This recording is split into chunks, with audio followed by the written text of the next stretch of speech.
Good morning बच्चों। देखते हैं चैप्टर 8 पंचलाइट फणीश्वरनाथ रेणु।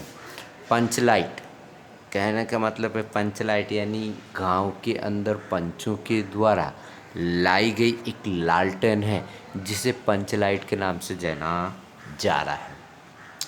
पहले हम लोग इस चैप्टर के लेखक का नाम जाने तो फणीश्वरनाथ रेणु है। जन्म सन 1921, मृत्यु सन 1977 है। इनका जन्म बिहार के पूर्णिया जिले के ओराही हिंगना नामक गांव में फणीश्वरनाथ रेणु का जन्म हुआ। उनकी शिक्षा भारत और नेपाल में हुई। वे 1942 में स्वतंत्रता संग्राम में कूद पड़े। 1950 ईस्वी सन में नेपाली क्रांति आंदोलन में भी हिस्सा लिया। सही मायने में रेणु जी कर्मशील सारस्वत थे। 1952-53 में भीषण रूप से रोगग्रस्त होने के बाद लेखन कार्य की ओर झुके।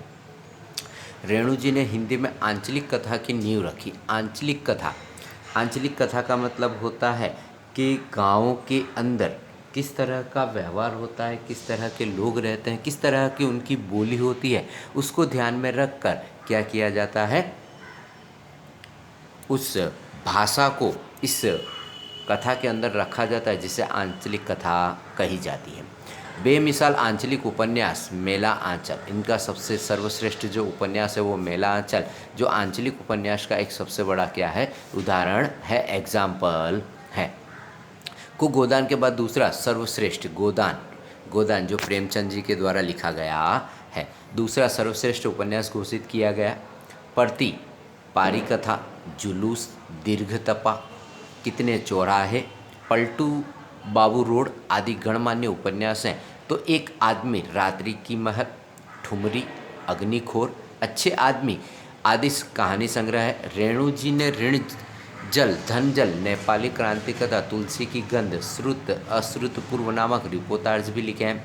उनकी कहानी मारे गए गुलफाम से तीसरी कसम नाम की फिल्म बनी। अग्निखोर, अच्छे आदमी आदि प्रमुख कथा संग्रह है। रेणु जी को पद्मश्री पुरस्कार से सम्मानित भी किया गया है।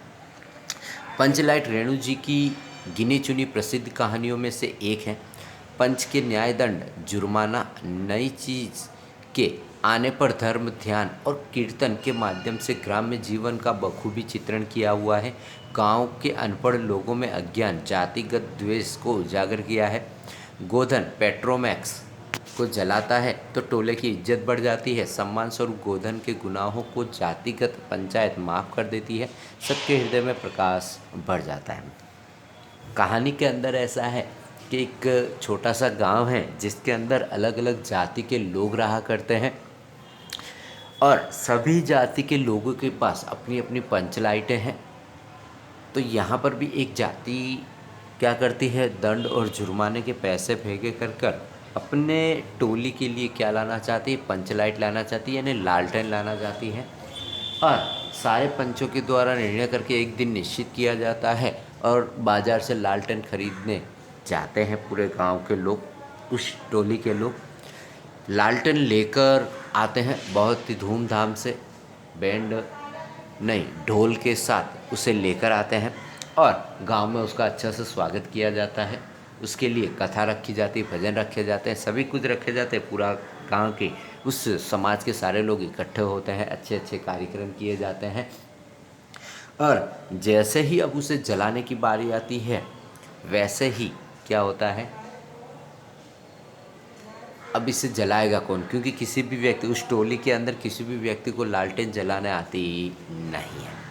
तो गांव में एक ऐसा ही व्यक्ति होता है जिसे कुछ समय पहले एक महिला के साथ बातें करते हुए पकड़ लिया जाता है, जिसे समाज क्या करती है, उसे समाज से बाहर कर दी जाती है और उसे गांव से बाहर निकाल दिया जाता है।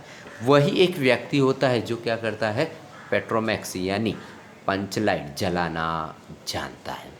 अब उसके गुनाहों को ध्यान में रखकर समाज के लोग या समाज के पंच उसे बुलाना चाहते नहीं है, परंतु अगर उसे नहीं बुलाते हैं, उसे अगर उस व्यक्ति को नहीं बुलाते हैं और पंच लाइट अगर नहीं जलता यानी लालटेन अगर नहीं जलता है तो पूरे गांव के अंदर उस टोली उस समाज की क्या हो जाएगी, बेइज्जती हो जाएगी कि पंच लाइट लेकर तो आ गए पर किसी व्यक्ति को जलाने नहीं आता है, पूरे गांव में उसकी हंसी उड़ेगी।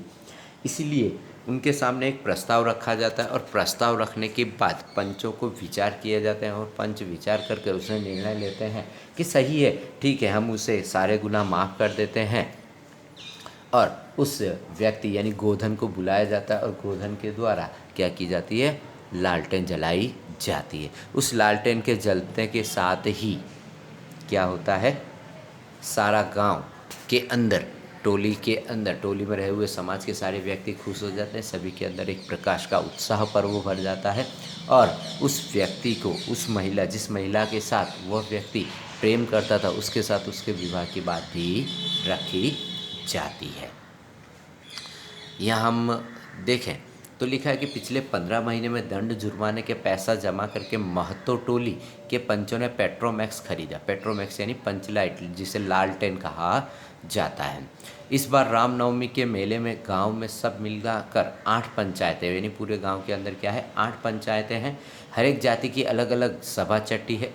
सभी पंचायतों में दरी, जाजिम, सतरंजी, सतरंजी यानी बिछाने के लिए जो होता है, दरी होती है, जाजिम होती है और पेट्रोमैक्स है यानी लालटेन है। पेट्रोमैक्स जिसे गांव वाले पंचलाइट कहते हैं। पंचलाइट खरीदने के बाद पंचों ने मेले में ही तय किया 10 रुपये जो बच जाएंगे इससे पूजा सामग्री खरीद ली जाए। बिना नेम टेम के कब्जे वाली चीज़ का पुण्य नहीं करना चाहिए। यानी कहने का मतलब है कि लालटेन खरीदने के बाद जो पैसे बचेंगे उसे उसकी पूजा सामग्री खरीदने में उसे खर्च किया जाएगा, क्योंकि गांव के अंदर एक टोली के अंदर एक नई वस्तु आ रही है जिसकी पूजा पाठ किए बिना उसका समावेश क्या होता है, टोली के अंदर हो सकता नहीं है। अंग्रेज बहादुर के राज में भी पुल बनाने से पहले बलि दी जाती थी। मेले के सभी पंच दिन दहाड़े गांव लौटे। सब आगे पंचायत का छड़ीदार पंचलाइट का डिब्बा माथे पर लेकर, यानी छड़ीदार यानी उसका जो नौकर होता है वो व्यक्ति क्या है, पंचलाइट को माथे पर लेकर, उसके पीछे सरदार, दीवान और पंच वगैरह। गांव के बाहर ब्राह्मण टोले की फुटक गिंजा ने टोक दिया। कितने में लालटेन खरीदा हुआ महतो? देखते नहीं है, पंचलेट है। ब्राह्मण टोली के लोग ऐसे ही ताबा करते हैं। अपने घर की ढीबरी को भी बिजली बत्ती कहेंगे और दूसरे के पंचलेट को लालटेन। टोले भर के लोग जमा हो गए, औरतें, मर्द, बूढ़े, बच्चे सभी काम काज छोड़कर दौड़ाए। चल रे चल, अपना पंचलेट आया है, पंचलेट। पूरे गांव के अंदर जो महतो टोली है उसके सारे के सारे सदस्य क्या हो गए, खुश हो गए और सब यही कह रहे हैं कि चलो चलो अपना पंचलेट आया है, देखने हैं, चलते हैं। छड़ीदार अग्नु महतो रह कर लोगों को चेतावनी देने लगा, हाँ हाँ, दूर से, जरा दूर से, छूछा मत करो, ठेस ना लगे। यानी अब गांव के लोगों के अंदर इतना उत्साह है, उस समाज के लोगों के अंदर उतना उत्साह है कि लालटेन को बराबर सभी को हाथ लगा कर देखना चाहते हैं, पर गांव के टोली का जो सरदार है वो उन्हें सभी को समझा रहा है कि उसे छूना नहीं है, छूने से नुकसान हो सकता है। सरदार ने अपनी स्त्री से कहा, सांझ को पूजा होगी, जल्दी से नहा धोकर चौका पीढ़ी लगाओ। टोले की कीर्तन मंडली के मूलगेन ने अपने भागतिया पक्षकों को समझाकर कहा, देखो आज पंचलेट की रोशनी में कीर्तन होगा। बोताले लोगों के पहले ही कह देता हूँ कि आज आखिर धरने में 1.5 बेड़ हुआ तो दूसरे दिन से एकदम बैकाट का मतलब है कि बाहर निकाल देंगे, उनका बैकआउट कर दिया जाएगा। अगर किसी भी व्यक्ति ने महतो की टोली के अंदर यानी जो समाज शाम को भेगी हुई, अगर उसके अंदर किसी भी व्यक्ति ने किसी भी प्रकार की असामाजिक बातें की या लड़ाई झगड़ा किया तो उसे क्या कर दिया जाएगा, समाज से बाहर निकाल दिया जाएगा। औरतों की मंडली में गुलरी काकी गोसाई का गीत गुनगुनाने लगी। छोटे छोटे बच्चों ने उत्साह के मारे बेवजह शोरगुल मचाना शुरू कर दिया। जैसे ही सोसाइटी के अंदर या समाज के अंदर जैसे ही नई कोई वस्तु आती है तो सारे के सारे व्यक्ति इतने उत्साहित होते हैं, बच्चे इतने उत्साहित होते हैं, सारे के सारे बच्चे खेल रहे हैं, कूद रहे हैं, शोर मचा रहे हैं। सूरज डूबने के 1 घंटा पहले ही टोले भर के लोग सरदार के दरवाजे पर आकर जमा हो गए। पंचलेट पंचलेट पंचलेट के सिवा और कोई गप नहीं, कोई दूसरी बात नहीं। सरदार ने गुड़गुड़ी पीते हुए कहा, दुकानदार ने पहले सुना है, पूरे 5 कौड़ी 5 रुपया। 5 कौड़ी 5 रुपया। मैंने कहा दुकानदार साहब यह मत समझिए कि हम लोग एकदम देहाती हैं, बहुत बहुत पंचलेट देखा है। इसके बाद दुकानदार ने मुंह देखने लगा, बोला लगता है आप जाति के सरदार हैं। ठीक है, जब आप सरदार होकर खुद पंचलेट खरीदने आए हैं तो जाइए पूरे 5 कौड़ी में आपको दे रहे हैं। पूरे पहले क्या था 5 कौड़ी 5 रुपया, उसके बाद पूरे 5 कौड़ी में आपको दे रहे